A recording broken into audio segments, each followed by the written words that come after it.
back. It's good to be back. It's good to be back. Hey, what's up, guys? Welcome back.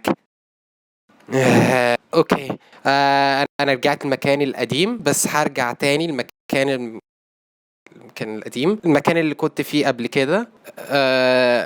ما علينا. لو انتوا شايفين الموضوع غريب دلوقتي، اني بتكلم بطريقه غريبه، اللي ملاحظ ان في اختلاف في الكلام ده لاني بعمل ميوزيكلي حالا على المقدمه بتاعتي، وده شيء بندم عليه حالا، وشيء مش لطيف جدا اني بعمل ميوزيكلي. retarded.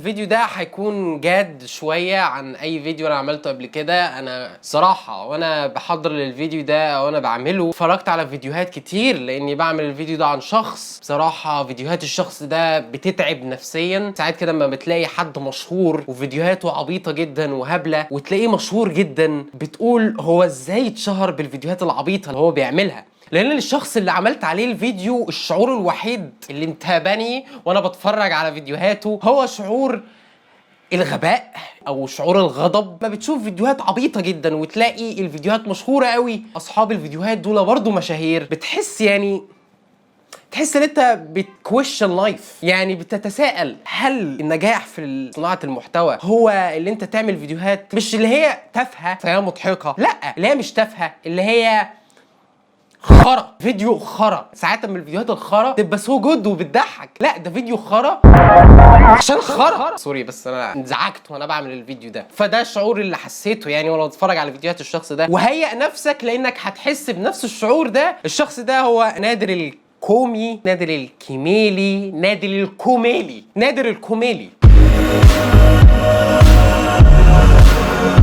نادر من اكتر الناس اللي على اليوتيوب اللي ممكن تصدمك بصورة الفيديو او عنوان الفيديو. زي مثلا قتل ابوه عشان يورثه. في الفيديو ده نادر بيمثل دور الابن العاق لابوه. وطي صوتك يا عم وانت بتكح.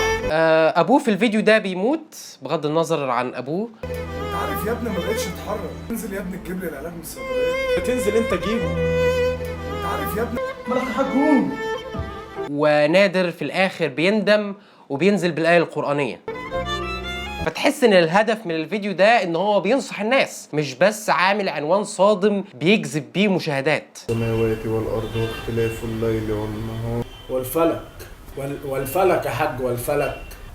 والسماوات والارض واختلاف الليل والنهار. اما مش معقوله تسالني تاني يعني، ما انا قلت لك مرتين يا حاج. في ايه يا نادر يا ابني انت مش لاقي كده. ما هو انا قلت لك مرتين يا حاج الفلك. ده مثلا كان يعمل سيرش قبل ما يعمل الفيديو او يصور الفيديو، اسمها والفلك. والفلك ايه؟ في فيديو انا اسف يا امي، في الفيديو هو بيزعل امه قدام صحابه. اتصل بيك تاني قلت لك ما تفضلش تتصل بيا وانا مع صحابي، هم فضلوا يتريقوا عليا. ما انا قلت لك اقول لك عملت ايه في الامتحان. وبعدين لما وصل لنهايه الفيديو لا اب ام، فطبعا امه صعبت عليه فنزل بالايه القرانيه.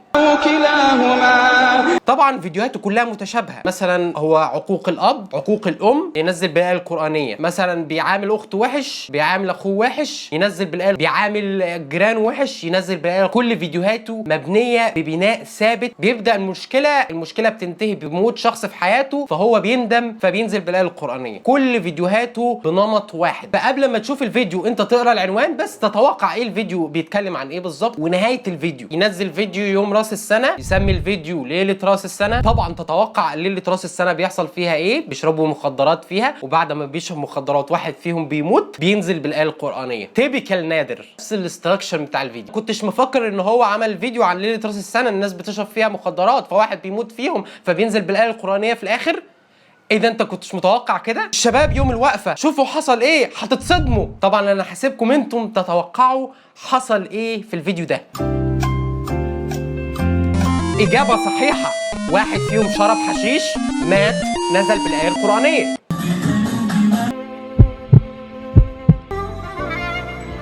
نفس الفيديو بيتكرر في كل مناسبه، نفس الفيديو. الفكره انك بتوصل بالمتاجره بالعاطفه والدين، مش بس فيديوهات غرضها النصيحة، لأنه هو بيشوف ايه الترند الموجود على الساحة ويربطه بالدين. وطبعا ده لغرض شخصي فقط، وهتعرفوا أنا بقول ليه كده دلوقتي. إنك توصل للناس من الجانب الحساس، إن هو الجانب الديني. اكيد طبعا مش حاجه تانية. تلعب عن الجانب الديني فقط للناس وتربطه بالعاطفه، تجيب بنت معاقه تتاجر باعاقتها في الفيديو مش بس عشان تخلي الناس تتعاطف مع اعاقتها، لا عشان تجيب مشاهدات. وده اللي انا حسبته دلوقتي، وهتعرف دلوقتي ان مفيش ولا 0% مصداقيه في كل الفيديوهات اللي المفروض تكون هادفه، بس هي مش غرضها ان هي تكون هادفه. اخر فيديو لنادر مسميه رفض يصلي بسبب تحدي كيكي.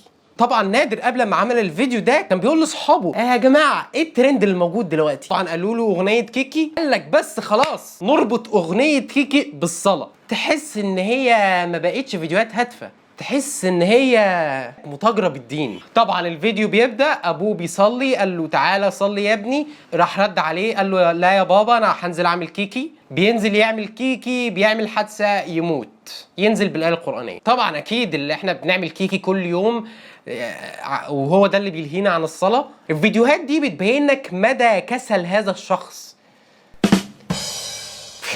او عدم ابداعه. انك لو لفيت على فيديوهات نادر عشان تلاقي فيديو فيه ذره ابداع مش هتلاقي. هو الابداع المفروض اللي يتحسب الابداع في الضحك على الناس. المشكله هنا ان نادر ما يعرفش ان المحتوى بتاعه وصل لمرحله الابتذال او الابتذال.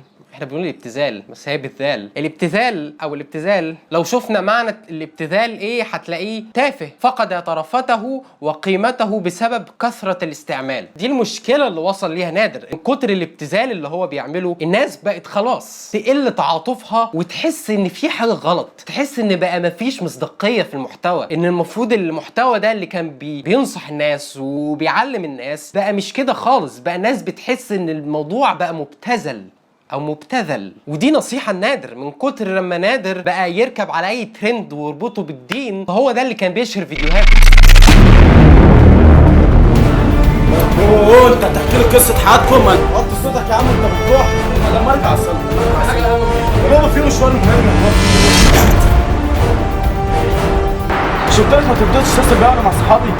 او فضلوا يتريقوا عليا. ما قلت لك اقول لك عملت ايه في الامتحان؟ لا مالكيش دعوه برضه انت. يعني اقول لها احنا نروح نقعد مع اطفال شويه ونحكي بس خلاص. انا كده تعبت. وانا في دور رعايه اللي ماسك واحد صاحبي فهظبط لك الدنيا ما تقلقش. سهرة الليلة بقى وايه. بصوا كل حاجه حرام هنعملها في ليله راس السنه. ايوه بقى. يا عم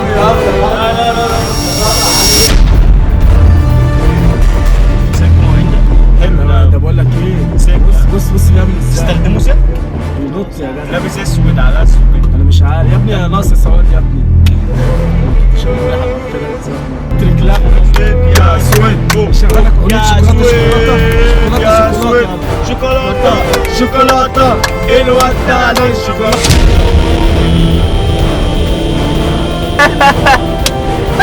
لا بجد هو جاب لك هديه تقريبا النهارده. جايب لي 1000 ومش عارفه ايه ده ولا موبايلي؟ ايه ده؟ ده موبايلي ده يا ابني. ايه ده؟ مش انا اللي جايب لك الموبايل ده يا محمد؟ ما انا بقول برضو الاشكال اللي زيك عمرها ايه يا عم ده يا عم؟ وربنا انا اللي جايبه. طبعا يا بيبي، هو يلاقي منين؟ ولو مش انت اللي جايبه اكيد سرقه. انت طلعت ايه يا عم اللي انت فيه ده؟ ما تبص لمستواك والمستوايا. هو مش كفايه ان احنا بنشفق عليك واخدينك صاحب لينا؟ شكله بلاش عبيط. الاشكال دي تيجي. ده شكله عبيط ده. تعالى يا بيبي. يا بنت اللي زي دول مالهمش اي لازمه في الحياه. بنت اللي زي دول مالهمش اي لازمه في الحياه. يعني ايه انسان فقير مش لاقي ياكل ويجي يبص لمستوى اعلى منه؟ السايس ده وربنا ومسح لنا العربيه. ما تعالى يالا امسح لنا العربيه.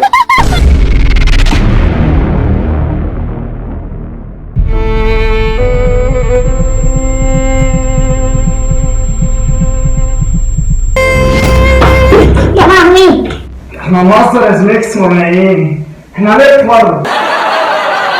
تاخد بالك ان الناس الايام دي بقت تحس بالاسلوب الرخيص اللي هو بيعمله ومبقتش تتفرج على فيديوهاته زي ما كانت بتتفرج قبل كده، لان الناس بدات تمل.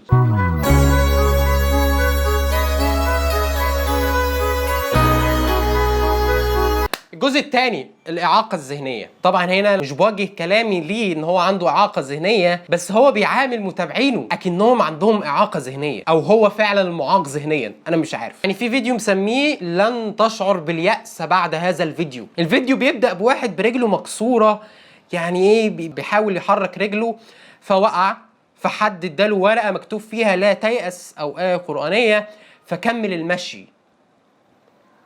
هو ده الفيديو، هو ده الفيديو، ده الفيديو اللي مسميه لن تشعر باليأس بعد هذا الفيديو.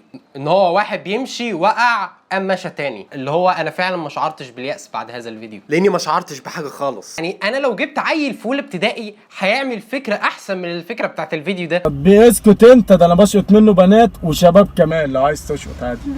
انت قلت لي انت عندك كام سنه؟ تمام. بص انت شايفني تديني كام سنه كده؟ بشقط منه بنات وشباب كمان. ايه ده يا نادر، عايز تشقط ولاد يا نادر؟ Are you fucking gay؟ عادي قول يا نادر، come out يا نادر، انا بسبورت الجاي رايتس. احمد نجم فشخك بجد. مين احمد نجم ده؟ معلش يعني ده بني ادم ده ولا كلب ولا ايه؟ سوري يعني.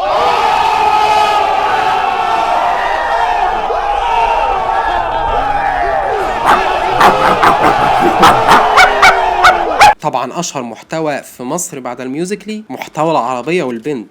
هنا الديالوج بيبقى واحد، هي تقول الاهتمام ما بيطلبش، هو يقول لها بقول لك ايه انا مش عايز نكد. الاهتمام ما بيطلبش يا حبيبي، يعني اهتمامك نكد من اوله ولا ايه؟ في القانون بتاعي بقى مفيش نكد، ده اول قانون من القانون بتاعي، ما بحبش النكد وصاحب بنات. انا الاهتمام ما بيطلبش، انت اصلا ما بقتش تحبني زي زمان. بقول لك الاهتمام يا نادر. كل يوم نتقابل وتنكدي نفس النكد ده.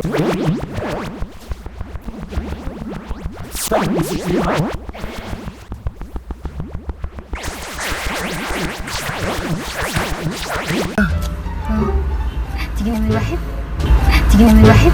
انا اعمل لك عشان افرحك بقى. اقول لك تعمل لي ايه؟ نعمل واحد قوم روح. حلو قوي. ده انت خاربها. مين ده؟ وده كمان ما تعرفوش.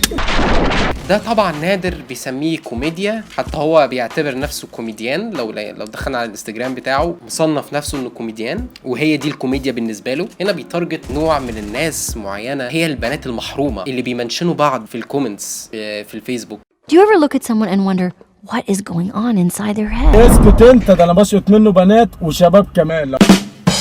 بيبقى معظم الكومنتس انا بنت كيوت، اسماء غريبه. اعتقد اللي بيكتب الاسماء دي يا اما يكون في حدود ال5 سنين ل 11 12 سنه. يعني هنا انتوا شايفين اسم اللي عامل الكومنت ده، ما علينا، كاتب كما تدين تدان، كما تدين تدان، و147 واحد عامل لايك. بس عادي، يعني انت تعرف مستوى العقلي بتاع الناس دي، ان ممكن واحد ما يبقى ما عندوش اي موهبه او اي ابداع ويوصل. كفايه محتوى خرا اللي هو why we make stupid people famous. الستوري دي هي اللي هترد عليا. my fans، نادر منزل الستوري دي وكاتب my fans، هو عارف مين الفانز بتوعه اللي هم ما يتعدوش ال9 سنين. ده شيء كويس اللي هو بيعترف بده. هنا في نهايه الفيديو انا اسف ان انا بنهي الفيديو ده بريكورد او اخر حاجه انا بقولها من غير ما اصور، عشان انا حاليا ما عنديش مكان اصور فيه. شكرا لاي حد كمل الفيديو للاخر. لو انت جديد في القناه اعمل سبسكرايب ودوس لايك. شكرا لسولو ايرونيك اللي هي عامله النوتيفيكيشنز. ما تنسوش تعملوا لي فولو على الانستجرام @وهبس. وشكرا ليكم جدا يا جماعه، اشوفكم الفيديو الجاي. سلام.